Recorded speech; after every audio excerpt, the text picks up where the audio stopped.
Hello, everyone, and welcome to today's session. Where did the money go? Audit-proof your NFP finances. We're so excited to have you all here today.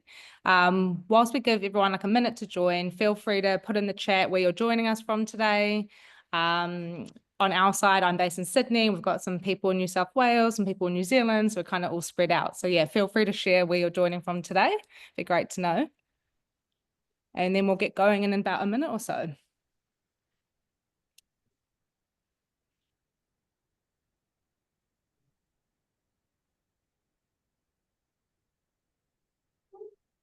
Oh, I think everyone's joining in. So yeah, just to get things started, quick introduction. I'm Lauren. I head up the partnerships side of things here at Weel, and we're excited to be joined by a panel of experts from the Breakthrough Office. The Breakthrough Office are an outsourced accounting, HR, payroll, and corporate governance solution exclusively for not-for-profit organizations. They established out of a passion to make a difference in the world, and they work alongside really incredible organizations that are making a difference in their communities. Weel partners really closely with the Breakthrough Office. We help them support their clients with smarter, more efficient spend management tools. And together we're helping NFPs simplify financial processes, improve compliance, and gain visibility over spend. So that's kind of some of the topics we're going to be talking through today. From the Breakthrough Office, I'm excited to be joined by all-star kind of female panel today, which is amazing. And we have Michaela, who is exec leading the systems and innovation space. We've got Anna, who is leading in governance and compliance.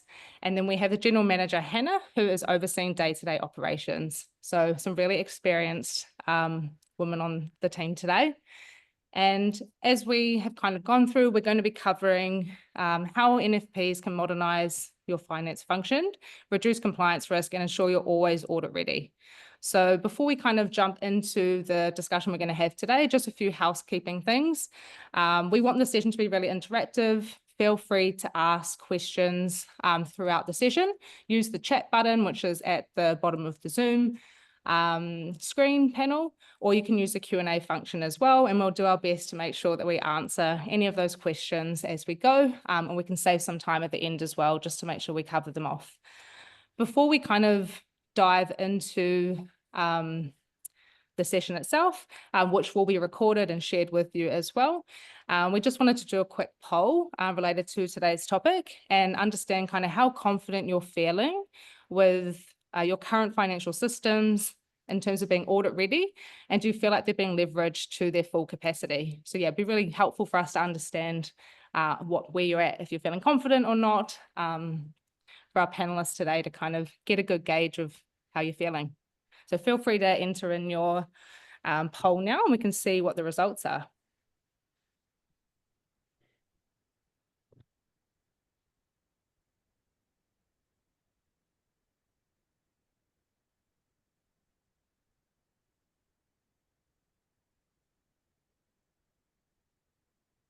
I think the poll is still running.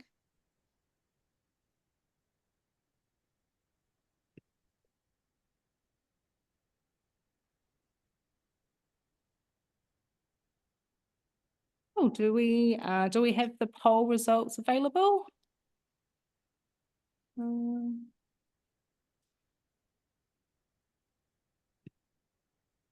Okay, I think they'll come up at some point.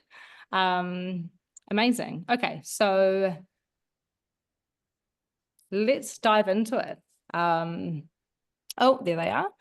Okay, most people are feeling pretty confident. That's great to see. We've got some people feeling kind of in the middle. So hopefully after today's session, you'll be feeling more confident than when you first joined us today. So yeah, looking forward to seeing if we can kind of level you up a bit. Amazing. Okay, so let's dive into the conversation today. And first of all, Michaela, I think we want to kind of talk with you around the systems and side of things. So, you know, a lot of not-for-profits still rely on spreadsheets and paper processes and kind of more manual kind of processes as well. So what are some of the biggest problems you've seen with that in day-to-day finance workflows? Yeah, thanks, Shauna. I think the not-for-profit space is incredibly diverse, and we work with so many organizations across such a wide range of sectors and contexts and all different sort of type of work that they're doing. And there are some not-for-profits who are absolute leaders in this space, who are leading the way in the way that they're using technology, not just in the not-for-profit sector, but across their whole space. But there are some challenges in the sector that can make it really difficult to prioritize system improvements. Tight budgets, limited resourcing, complex compliance requirements, all of these things can make it really difficult, and we do see some not-for-profits being left behind because of these constraints. And one of the biggest tensions that I see is a lot of not-for-profits feel like they need to sort of have this trade-off between risk and efficiency. So on the one side, you'll see some organizations who are really clinging to these low efficiency, low risk processes. So this idea that if we just stick with the way we've always done it, we can keep control, we can keep oversight. But these sort of mindsets can really hold you back from scaling up what you do and really stop you from growing. And on the other side of the spectrum, you can see people who go the sort of high risk, high efficiency. This is the shortcut or the quick fix. But the issue with this is that often you will have, first of all, every single team member doing the process a slightly different way, which is never what we want when it comes to risk level. And we also are not really addressing the issue because we've tried to choose the shortcut or the quick method. But actually, anytime we are doing some sort of system implementation project, you always want to look for two things. So you want to make sure that your tech is going to reduce your risk level. So anytime we switch from some sort of manual process to an automated or a tech process, we want to reduce our risk level, not raise it. And secondly, we want to improve our efficiency, right? So we want to be able to free ourselves up from some of those manual processes to be able to do the work that we're really passionate about. So that is always what we want to keep in mind. We want to reduce our risk level and we want to improve our efficiency. Amazing. And if a not-for-profit is, just kind of starting to think about this, where is the best place for them to start? I think this can be a challenging process because it can feel a little bit daunting. These sort of projects do take a little bit of upfront work. But I've got a couple keys that I would just recommend in taking a really structured and strategic approach to a project like this to go and implement a new system or look at your technology stack or review how your current workflows are actually working for your purpose. The first one would be leadership buy-in. And by leaders, this can mean the actual top level of your organization, but it can also just mean your culture leaders, the people that others will follow when they see them leading the way. And so your leaders need to acknowledge, first of all, that there needs to be a change. They need to be bought into the project and the reason why you're bringing on a new system. And they need to be the champions of that change. They need to be the people who are modeling how we're using the system and why it solves an issue. So you have to get your leadership buy-in from the very outset of your project. I think secondly, you need to look for the right partners. So first of all, look for software vendors who are really invested in the not-for-profit space. That's not an afterthought or a tag on. And that's why we love partnering with Weel, because they do really prioritize the not-for-profit space as important and key clients for them. And secondly, look for software vendors who are going to offer great onboarding support, who are going to offer training, who are going to really partner with you, take the time to understand what you're doing as an organization and how their software can work for you. And then if you have some sort of outsourced provider partner, such as the Breakthrough Office, use the expertise that exists in those partners. I know for ourselves, we work with so many different organizations and so many different contexts. And so we've seen it all. We've seen every system there is out there, I think, just about. And so we can talk to you about your context and what could work really well for you. So leverage the expertise of your partners and find those partnerships that are really going to support you in this project. And then thirdly, sorry, Lauren. Thirdly, I would say really focus on the root problem, not just the symptoms. I think it can be really easy to get caught up in trying to fix the small day-to-day workflows. You can get in the weeds really quickly with a conversation around how you want to fix your processes and look at implementing a new system. But actually, it's really important to take a step back and make sure you are actually solving the correct issue. So for example, a challenge we see often, and if you are a member of an admin or a finance team of a not-for-profit, you will know this struggle, is chasing corporate card receipts at the end of the month. We know it is an absolute headache for a lot of organizations and can be a massive burden on your team. And so as a solution, you could try and hire more staff, you could create a big tracking spreadsheet, you could change the process for people to upload their receipts. But actually, if you took a step back and address the root problem, you might look at updating your internal policies to make receipt uploads and not negotiable, and then going and getting a tool like Weel that is going to help you to enforce those policies and automate all of that work for you so that things just run smoothly without you having to go and add to this process to try and solve your problem. Amazing. And obviously you work with so many different businesses, you've seen so many different workflows. So what does a really simple but strong finance workflow actually look like when it's set up well? Amazing. I've got a few key indicators and I'm going to try and quick fire through these as fast as I can. My first one is that your people are happy. I do think that user experience, how a system actually looks and feels to use day to day for your team, can be overlooked in choosing a system. It can be considered a nice to have. But actually, if your team likes using the systems, that is a great indicator that the workflows are working. People are going to be more willing to learn, to do training if they enjoy using the systems. And as someone who works in the system space, I can tell you that it can be a little bit of a thankless job. You might not have people coming up to your desk saying, I absolutely love the new system that you have implemented here. But if they don't like it, you might hear about it. So even if you're hearing no chatter about the systems that you've implemented, that is probably a good sign that your people like it. It's working for them. It's not a sticking point in their day or a frustration. Number two is that your systems are integrated. Everything's speaking to each other. You're not double handling data. You're not manually entering things in one place and then moving it to another place. Number three is that it isn't person dependent. And this one has a really simple indicator. If that one person who knows the system steps away from their role, even goes on leave for a day, does the whole thing fall apart? Because if it does, you're dependent on a person and not a system. So that is a really important thing to get right. Number four is that your policies are actually reality. And I know Anna is going to talk to this a little bit further, but if your policy, your procedure, your SOP, your guidelines for how a system should be used, your best practice, is actually how it's being used, then that is a great sign that you've got your workflow working really well. If people are sort of putting their own spin on it, different people are doing it different ways, that might be an indicator that something isn't quite working there for you. Number five, I already spoke to this, but your system scales with you. So your systems and your workflows are not a barrier to you growing. If you were to receive a significant influx of funding, you had to onboard a number of staff members tomorrow, would your systems be able to scale with you? And then number six, and this is what we're really passionate about at the Breakthrough Office, is that you are released to focus on your purpose. Ultimately, the point of implementing great workflows in a not-for-profit is for your purpose, so that you're released to really focus on the work that you're passionate about. Thank you so much. I think that's such a lovely, nice point to kind of wrap up the finance workflow. Be out and actually focusing on, what you set up to do. Thank you so much, Michaela. I think it's a nice kind of crossover to going on to the governance and compliance side of things, Anna, which obviously is your specialism. So obviously in not-for-profit, staying compliant isn't a nice to have, it's mandatory, it's essential. We hear a lot about, set and forget compliance and not-for-profits.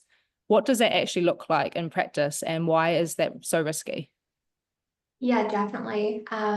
I think that when it comes to policies, it's everyone's favorite topic in the not-for-profit space. No, I know that it can be very easy to either have policies just for the sake of ticking that box or to potentially not even have policies in place. A few years ago when I was at the Breakthrough Office in the accounting space, we did see that really clean crossover between accounting and governance and why that intersection is so important to be able to operate effectively and to achieve your core purpose that you are actually established for. So I really love this question and it's something that I am really passionate about talking through with our clients and not-for-profits in general. As Michaela did mention, oftentimes policies can be created and either not referred back to or even accessed until it does come time for audit season and the auditor suddenly requests your financial controls manual and you have to go back through SharePoint or Google Drive and try and find where it's saved. But that entirely does skip over the purpose behind a policy. And I'm a big believer in there's always a reason for a policy to exist. And in not referring back to it and not having easily accessible and usable policies, it creates a lot of layers of risk. So it can create issues such as reactions instead of planned and mitigated responses to situations that can really easily pop up from time to time. It can mean that circumstances are dictating instead of having considered and systematic processes.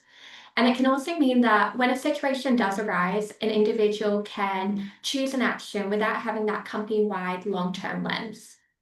I did see on the news yesterday in New Zealand that there was an accounts manager that actually defrauded a not-for-profit of more than $200,000, which is obviously not a situation we ever want happening in the not-for-profit landscape particularly. And although we don't know what policies or procedures this organisation may have had in place, it is a really important reminder to check what your controls are. Could your systems actually capture any fraud attempts and protect against risk in this area? I think that a lot of organisations think that risk like fraud or business email compromise could never happen to them. But without having policies and procedures and checkpoints in place, how can we actually be sure that we are fully protected?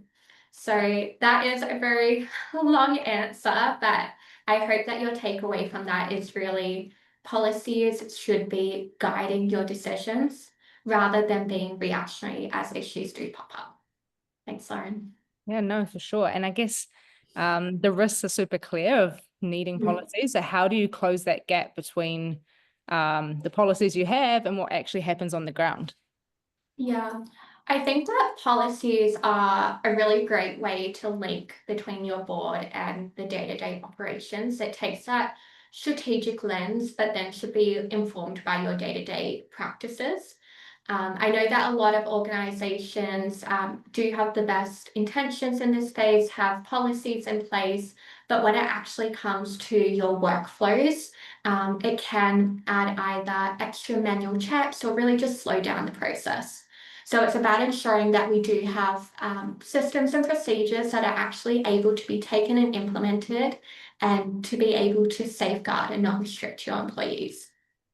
So in this space, there are normally 3 key policies that whenever I'm first working with a not-for-profit, I'll go through and check that they have these in place, and they're on the screen there.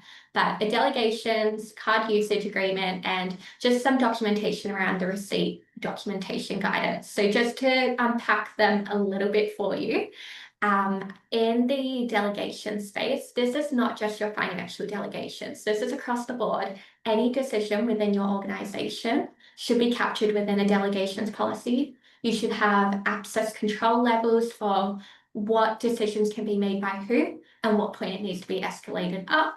And also whether things do need to be noted down at the next leadership or board meeting. I think it's really important to ensure that our delegations are across the board. Our second one is our card usage agreement. I know how important it is for your staff to be able to have access to cards. And there's lots of great systems out there like Weel that enables you to have real-time access. But ensuring that we do have agreements in place with each employee so they understand their responsibility, but also they understand what the limits of that usage. So what is actually business expenditure? What is actually the process for incurring expenditure? Do they just have access to go and spend as needed, or do they need to go through a purchase order system? What's the timeline that they need to upload that receipt within? So different pieces like that, just to ensure that anyone can pick up that agreement and know exactly how to use it. Like Michaela said before, ensuring that that knowledge isn't sitting in someone's head, but is actually easily accessible to your team. And then finally, our receipt and documentation guidance. I know that a lot of people don't work in the accounting space. So when we talk about receipts, it can be a little bit difficult at times to understand what we actually mean by that.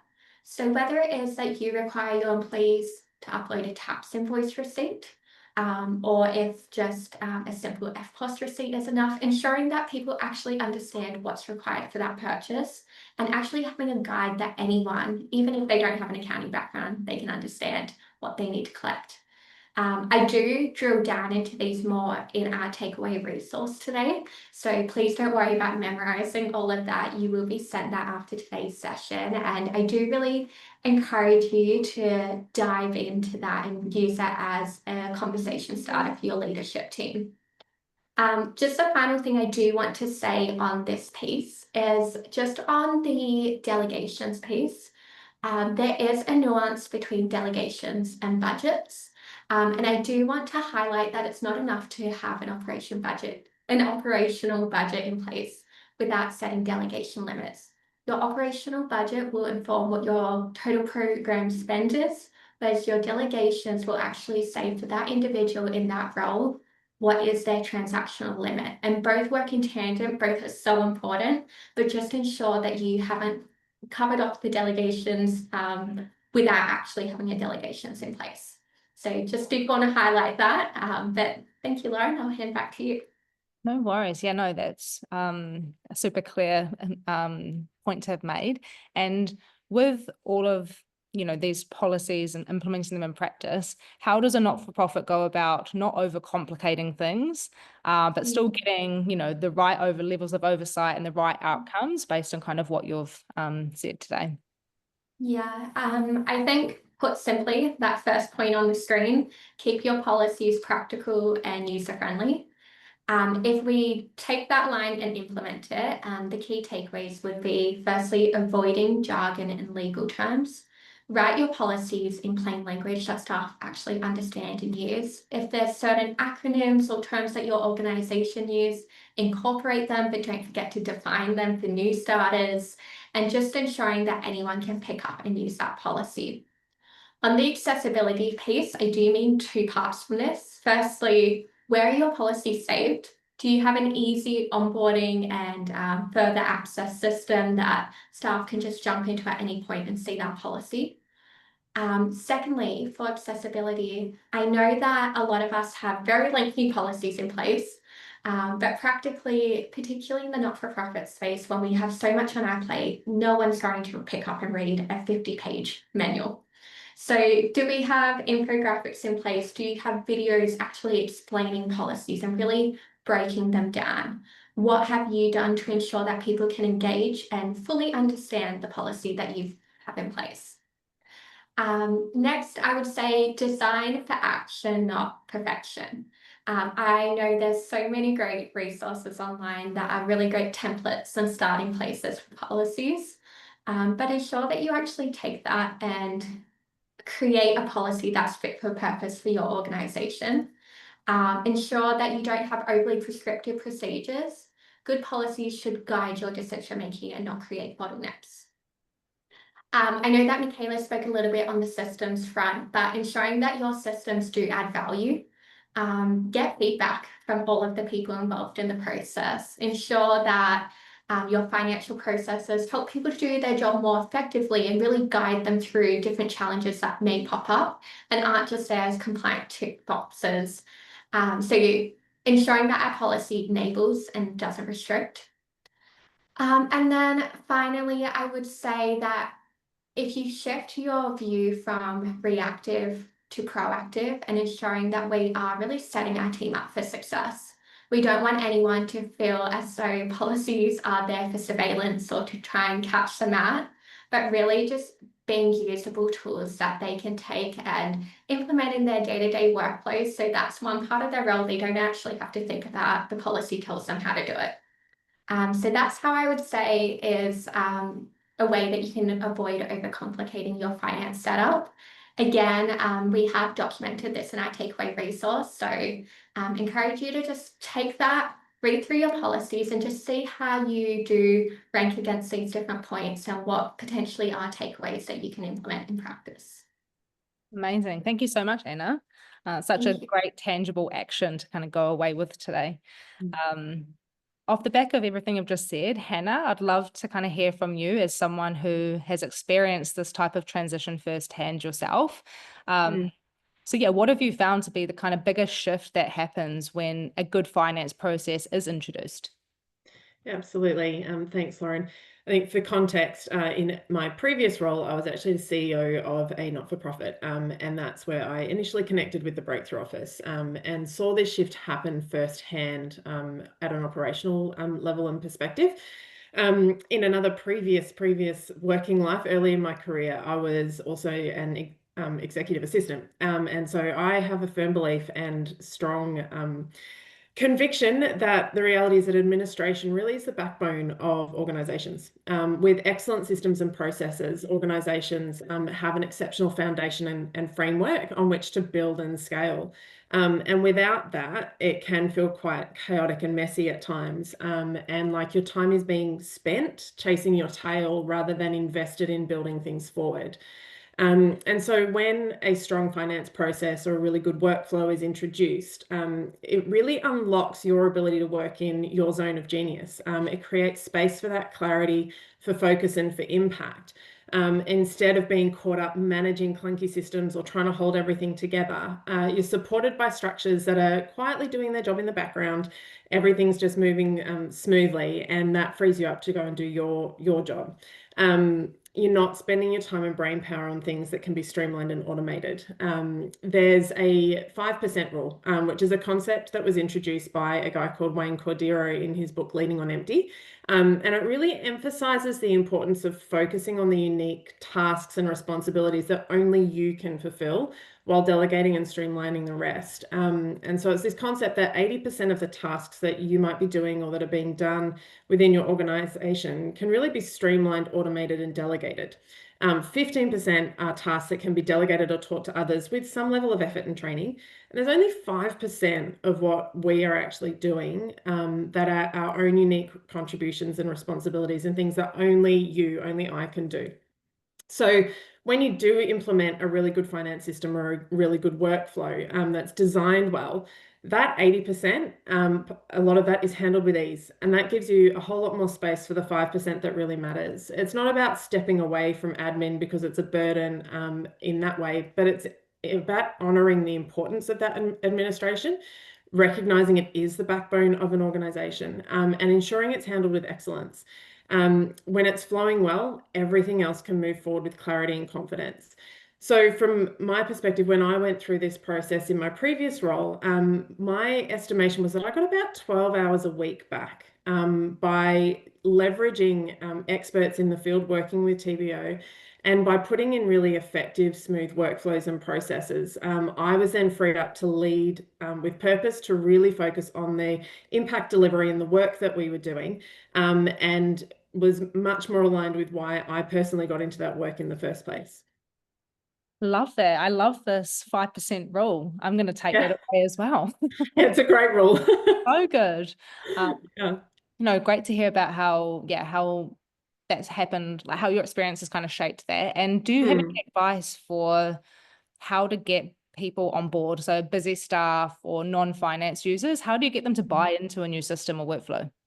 Yeah, great question.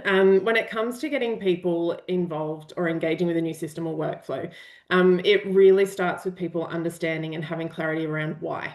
It's not just, here's a new system, go use it. They don't naturally buy into new systems, it's change. Regardless of whether it's going to be more efficient and beneficial to them, they're not just going to take it on. They need to buy into it. And that will happen when they understand how that system will benefit them, how it will make their work easier, smoother, and more effective. If they can't see that value and don't understand the why behind it, it's going to be really hard to really generate that meaningful buy-in and get the compliance to using the system. So why has to be a starting point. Don't just explain how the system works, but show them why it matters. It will show them how to save their time, reduce friction, remove repetitive steps, etc.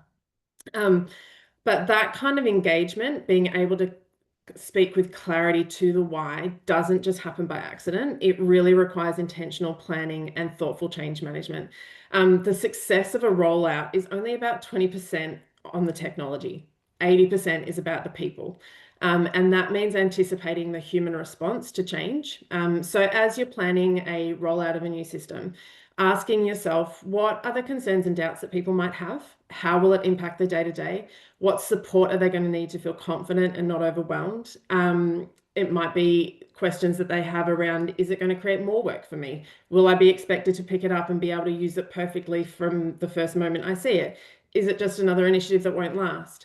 Anticipating a lot of those human responses and questions, and then proactively answering them and addressing them as you roll out a system will build trust. It will show that you've got empathy and understanding for the fact that this is change, even if it's good change, it's change.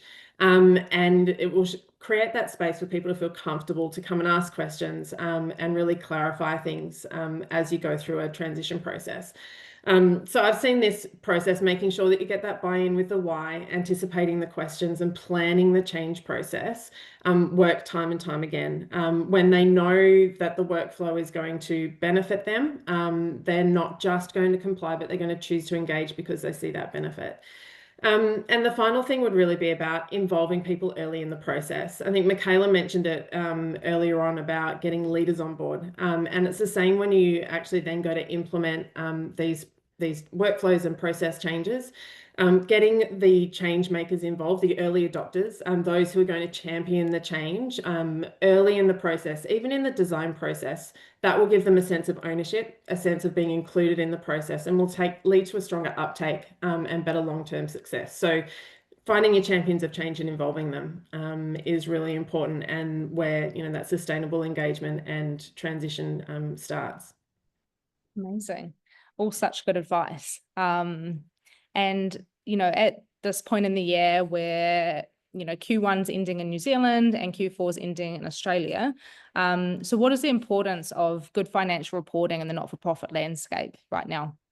Yeah, this time of year, whether it's Q1 ending and you're getting that roll into the financial year, or here in Australia Q4's ending and we're coming into audit season for a lot of people, it's such a valuable point to actually just be able to take a moment to pause and reflect. It's not just about closing that quarter. It's looking at, okay, where's the money gone from this quarter or this financial year? But also taking that chance to go, what has that money made possible? And that's where the reality, particularly in a not-for-profit sector, is that our financial reporting and our impact are deeply connected. Your financials are part of your impact story. They're the scaffolding that's supporting the work on the ground. And when we look at our financial reporting through that lens, it's so much more than compliance. It really is a reflection of our purpose in action, which is why good reporting matters. It helps you understand not just how you used your funds and where the money went, but whether it's actually moved the needle on what really matters, empowering those effective, timely, and well-informed decisions. Reality is, though, that you can only measure what you've decided to track.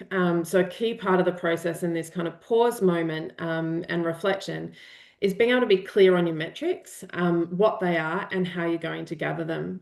What does meaningful impact look like for your organisation? And are your systems, workflows, processes set up to track that? Not just the outputs, but the outcomes. Not just the spending, but the effectiveness of that spending. And if your systems aren't giving you that level of clarity, that real-time insight into your budgets versus actuals, cost centers and program performance, grant acquittals, audit readiness, then I think it's really worth taking a moment, at this time of year particularly, but really at any point in time, to review that. When systems are strong, they support storytelling, decision-making, and confidence at every single level of leadership within the organisation. So for us and a number of our clients, it's working with tools like Weel that make that visibility part of your everyday operations, not just that end of year panic or kind of, I've got to get everything sorted. So yeah, my encouragement would be to take the time to assess your systems, not just for accuracy, but also for alignment with what it is that you're wanting to achieve by your metrics and in your impact. Are your systems helping you lead with insight? Do they reflect your values and your strategies and your goals? So as Anna and Michaela have both mentioned, there's a lot in the takeaway resource from today, and in there's also a framework to help you assess your financial systems and reporting. And so just encourage you, use that as a guide for best practice in reflection, and then as you move forward into the next quarter.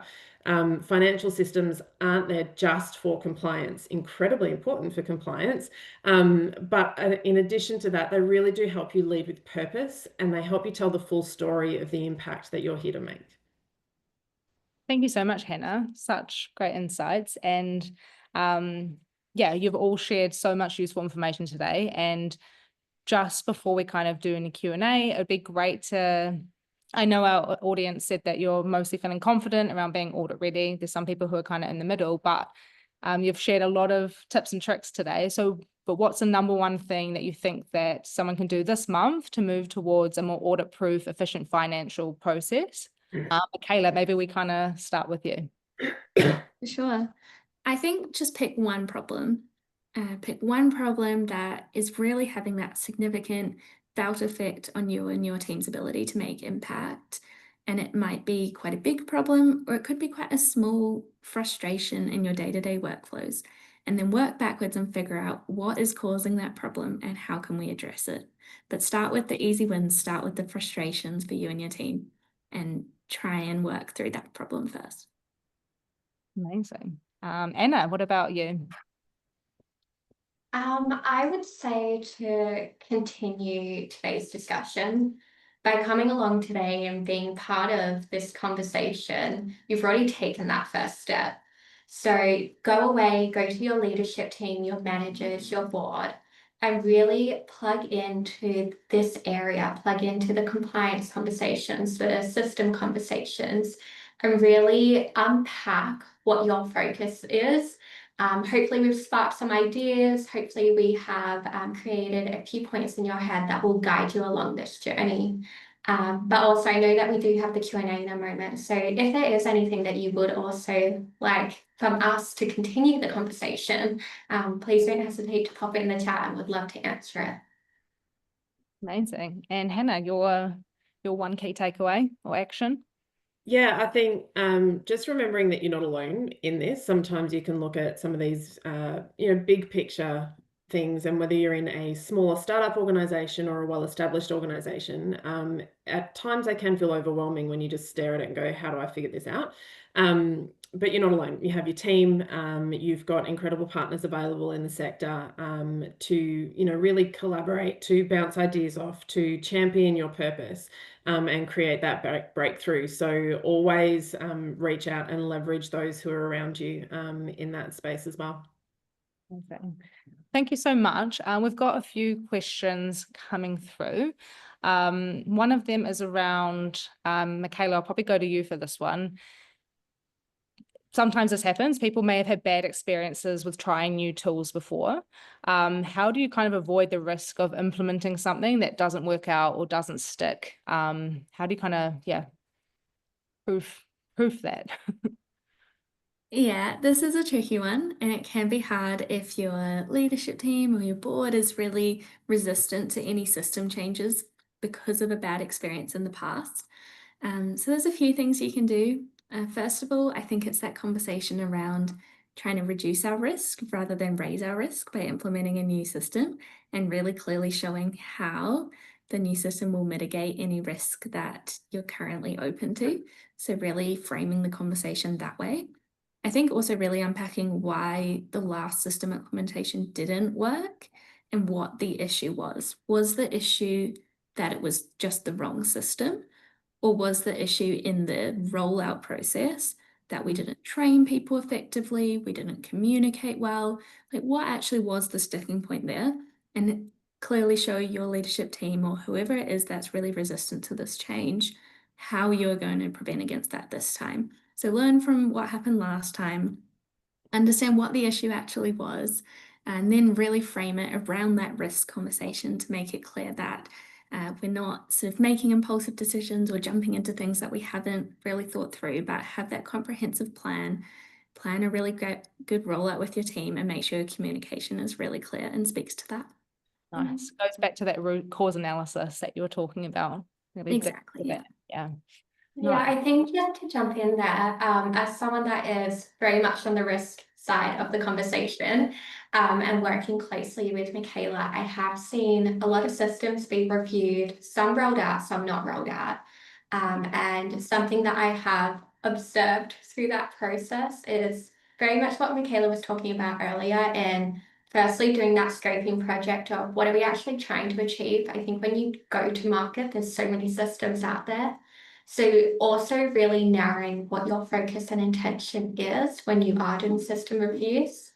And then the accountant in me does love a good spreadsheet to really just break down features, pros, cons, and just on a practical level, put all of your notes down so that then when you're having the conversation with your board, you do actually have the answers to the questions they're going to ask. So just ensuring that you are doing that effective research beforehand, but also keeping focused on what the purpose behind this system is actually intended for. Such a key point. And Anna, just to ask you, one of the other questions that came through linked to this is, how do you balance the control and trust in the finance workflows or processes that you're implementing? We don't want to be seen as the no team. Yeah, definitely. I think, again, just to piggyback on what Hannah said before, looking at the why behind the process and informing your team of the why behind the process. I know it's really easy in the compliance policy space to go into surveillance mode or really trying to restrict the actions people are taking. But flipping the lens to we're here to protect, we're here to guide, we're here to actually make your role easier so you can actually do what you were employed to do. So I think the intention behind the policy is really important, and also bringing your team into those conversations to say, is there actually part of this process that is restrictive, that is actually clunky in practice? Sometimes as leaders, we can have the best of intentions, but when things are actually implemented in practice, it can be really hard to see some of the challenges that might pop up. Hannah, I know that in your experience, you have had a lot of practice and times where you've implemented different policies and procedures. Did you have something to add to this space? Yeah, I think particularly in that balance piece, and when people feel like if you feel like you have to say no to things, it's also about finding what can I say yes to, and being able to go, all right, what's the outcome that this person's looking for in what they're requesting or in the control that they're actually looking for, and how's that going to actually impact their, not just the function of their work, but actually their sense of ownership of their role and their sense of, ability to move forward in what they've been tasked with. And so when you're looking at it, you've got to go, okay, these are the outcomes that as an organization I need to put in place to control and to protect the organization, and also to protect the employee, because that's the reality, that a lot of these policies aren't only for the protection of the organization. They're actually also there to really safeguard and protect the employees as well. And so being able to look at that from our perspective and then go, well, within that framework and those boundaries, what can I say yes to that actually also helps the employee achieve the outcomes that they're looking for, and being able to frame the conversation that way. And so I think it really is about, as we've been saying, understanding the why, and having really great communication around that with your team.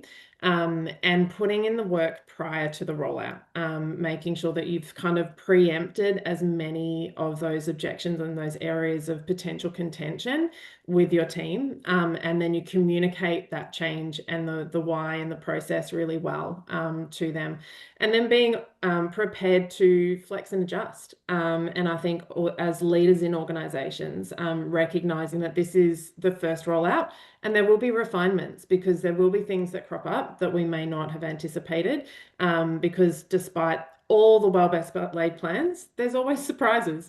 So you should never be surprised by a surprise, and just kind of be prepared. But the ability to own that with your team and preempt that really helps build that trust.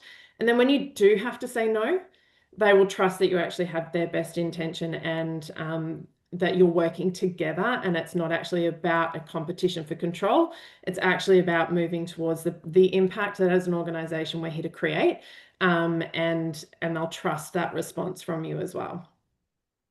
Love that. And linked to that, the final question we've got time for today is around kind of tying back to what you said earlier, Hannah, around having that time to actually implement new policies or new systems, new processes. Often, you know, end of financial year is the time when people do that.